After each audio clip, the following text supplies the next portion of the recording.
Welcome to our and possibly your journey to inner source. So I don't need to really bring this, but it's just so everybody's on the same track. I like this definition because it's very short. Inner source is like open source, except everything stays within the company. And in a longer version of this talk, I give an analogy, uh, a more personal approach and a personal story where here's just the short version. I'm this is the well of a river that comes out of the mountain about a kilometer from my parents' house. And as a kid, I used to stand there quite a bit. And only much later, of course, I realized, well, this is the source of the river, and that much was clear, but it's open. So this here is open source. And this is actually the entrance to a very large cave system. And if you're an experienced diver and cave researcher, you can go inside. And inside, it looks a little bit like this. And so this is the water flowing inside, going out. And so this here is the inner source of the river. And I like the analogy because, a lot of times people will practice in inner source the principles of open source, but within the confined safety of their own company. And then when they're comfortable with working with the working mode of inner and open source, then they can open source it and open it to the entire world. So this is a nice example, literally and figuratively speaking, of how inner source can lead to open source. In contrast, by the way, here's another well for a river nearby in southern Germany. But the river's source here in this case is very deep down, and you have to be a very advanced diver and go down. And so it's very hard to get to. And so this is an example of closed source for the river. And again, for code, it's very hard to get to. You have to dive through lots of hoops and layers. So let's look at our journey to inner source, which could, in part, anyway, also be your journey. So we'll look at all these different aspects, and we'll start with tooling. So tooling, Joachim kind of mentioned this in his talk just right now. When we started at Mercedes, we used to have lots of different source code repositories, and we realized that is not going to help collaboration, of course. So we decided for one source code platform. And well, we actually decided for two because so one part of the company is using GitHub mostly, and the other one is using GitLab mostly. Exchange of code is, of course, not impossible there. It's also maybe not a bad idea to not put all your eggs in one basket. So that's there are reasons for each one of these solutions, but at least it's two and not 10 or 15 platforms. So that's a good start, make it easy for people to collaborate. And then also just a few days ago, Shell released the Project Fleming, and that Joachim also mentioned in his talk. What's been out there longer is the Inner Source Discovery Portal by SAP, which is also open source. And we have established that at Mercedes, and we're using this because it's, you can search for projects on GitHub and GitLab, but this here is a nicer way of doing this, and you can configure it according to certain criteria and so forth. So it's nice to use. I honestly haven't looked at Project Fleming yet, but I'm really curious. And Christian from Shell sent this to me a few days ago, but I haven't had the time to look at it. But the main point is, I think, that it includes AI capabilities. And at this point, I actually also wanted to introduce to you how we have augmented this platform with AI capabilities. But we haven't rolled it out yet. So we have done a proof of concept, and that is already proving quite nicely. So, you can ask questions like, hey, give me an example implementation of this library in InnerSource, or show me all the repositories that have solved this problem in InnerSource. And that, of course, makes it a lot easier for people to find the things that they need. And so Christian from Shells told me that they have implemented that in their project Fleming. So that should be really interesting as well. I think that's really the way to go. So let's see. So I'm not saying, use this versus that, but one of these two is probably a good idea to implement in your company. So now we have heard from Joachim in his previous talk also about the topic of governance, but let's look at that for a moment. So especially if in your big company, you need to think about contracts, especially intergroup. So when we started out with InnerSource, say about 2017, 18, we weren't actually able to share code from the technical perspective that I just mentioned, but also from the legal perspective, because a product owner would have the exclusive rights to the code and you couldn't share it even with your friends within the company. And so, of course, we had to change that. And so now it works. And another thing I want to mention here is an InnerSource license. We puzzled over that for quite a while. Do we need InnerSource license? And we then decided, yes, we do. For the reason, again, in a big company, when you have more than one legal entity, especially spread over countries, that can be challenging without such an InnerSource license. Why? Because if an entity leaves a big corporation, what happens with the ownership? What happens with the rights to use the code? And that's something you need to work out in your InnerSource license. So, code of conduct. That's also, do you need a code of conduct in InnerSource? Here you can see an example of open source code of conduct. That's something different, but in InnerSource, we decided we don't need it because everybody is bound to behaving nicely in InnerSource anyway because of their work contract, right? So we didn't feel that we need to mention that again. What you do need, what I do recommend is, however, contribution guidelines. So each project that wants to receive contributions from another entity should have such contribution guidelines. Because again, as I mentioned, you want to make it easy for people to contribute. And the contribution guidelines mention how to get started with the project, what's good first issues, what do I have to do if I want to submit a pull request, and so forth. All right, so contribution guidelines. Now, here's an interesting topic that I think especially Georg likes. Tax. What does InnerSource have to do with tax? We were puzzled about that at first.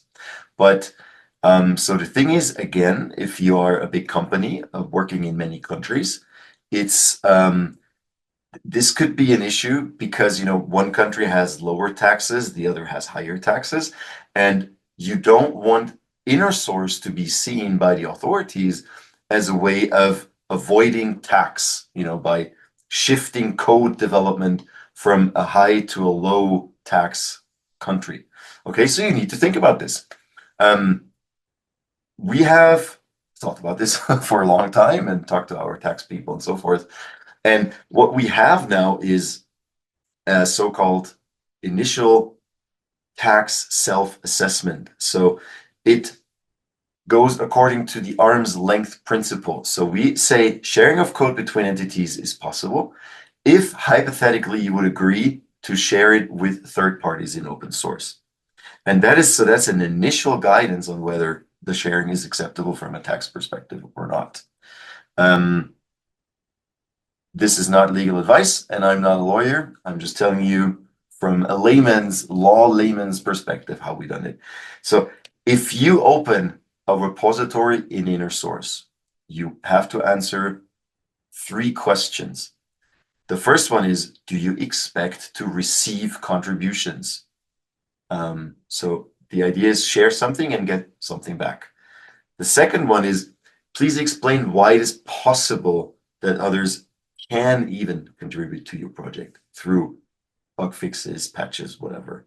And then the third one, what I mentioned on the other slide, hypothetically, would you share it with other people in open source if this didn't require a lot of effort on your part, to adapt it, to take Mercedes specifics out of it, and so forth. And the idea behind it is, if you say no to this question, that means your code is really valuable. And when you create value, then tax might be an issue. Okay. So for example, in our case, autonomous driving is something that we will not share with others in open source. And so we couldn't also do this in InnerSource. Each question has to be answered yes, and a short explanation provided in case somebody looks at it later. And so here's how we do it. My question to you is, how do you handle this topic? So, I want to share this with you, hoping to get something back, principle one here. And we are interested in how other companies solve this problem. Yeah. Moving on. So cultural change, Joachim has also mentioned that this is usually the hardest part, to be honest. And in order to facilitate the cultural change towards open and inner source, we have created the Mercedes-Benz FOSS Manifesto. I will not dive into the real details here because of time, but we have geared this towards open, but also explicitly here mentioned inner source. So we will support all the employees to contribute open source, but also inner source endeavors. And our employees, they should be able to take time that is necessary for such efforts. Also, in the employee principle section of the manifesto, please look in open source before you build code of your own or buy something, but also look in inner source before. Yeah, and here, principle 2, please be active in the inner source communities. Okay, just this is a very short overview. If you are curious, hey, wait, haven't heard of this? What is it? You can find our FOSS manifesto on our open source landing page at this address, top right corner. And it's open source, so you can use it for yourself as well, share it, do with it what you want. Okay, we have put it under a very, very unrestricted license. Okay. Lastly, stumbling blocks and recommendations. The thing is, so now we had all the prerequisites, and we're thinking, okay, people will go and inner source, and yeah, that didn't happen. We had a few nice examples though that were quite successful. So here's a project called i3. It's basically an infrastructure project. They received more than 100 contributions in a year. More than 1,200 members in the Mattermost community. So this was a lively, thriving inner source community. And then we had a couple more, and that was basically it. So it's like, wait, why? Wait, we thought everybody was going to do that. So we asked ourselves, why is inner source staying behind its expectations? And a few things to note at first, maybe. So inner source, open source projects are created for sharing from the start. This is not the case with most projects in InnerSource. They're usually tailored to very specific needs. So it's not realistic that they will be shared widely and contributed to. One.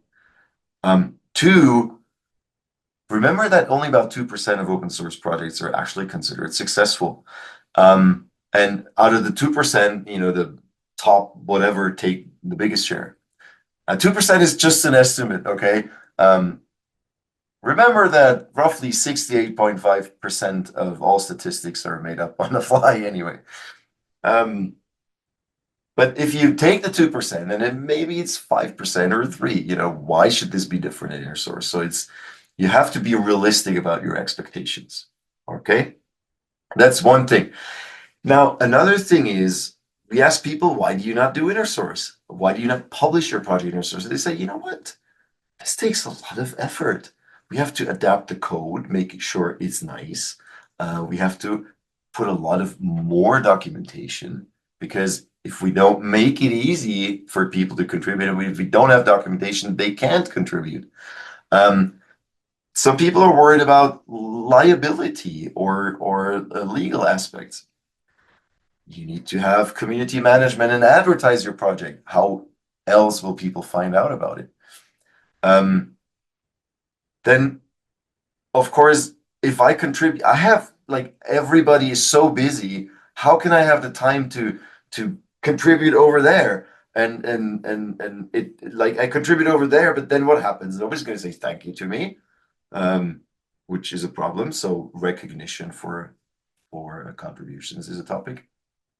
And then a lot of times open source solutions can be found faster, which actually is okay, right? If it's in open source, maybe there's even a bigger community around it. So, but these are all factors, that hinder open source.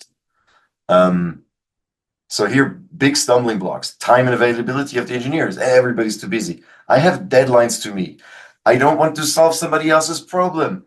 Then middle management has usually the problem. Wait, if I give my engineers the time, then they work over there. That's not cool. Then where are the incentives? And then engineers are good at coding, but not usually at community management.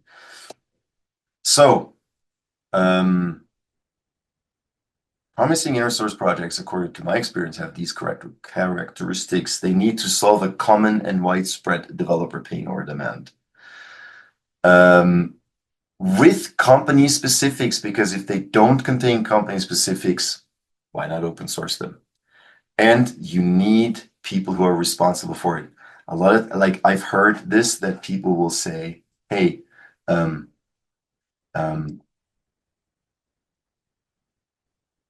we don't have time to maintain the project. I'm just going to do it inner source and then somebody's going to take care of it.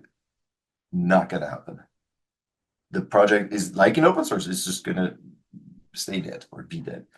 And community management is needed. So, about to wrap this up here. Little side note, it's perfectly okay to have source open code on the InnerSource platforms for the others to have a look and learn, because this can be beneficial as well. But then, people say, oh, InnerSource is not happening. How do you know that people are not using code to learn, look at?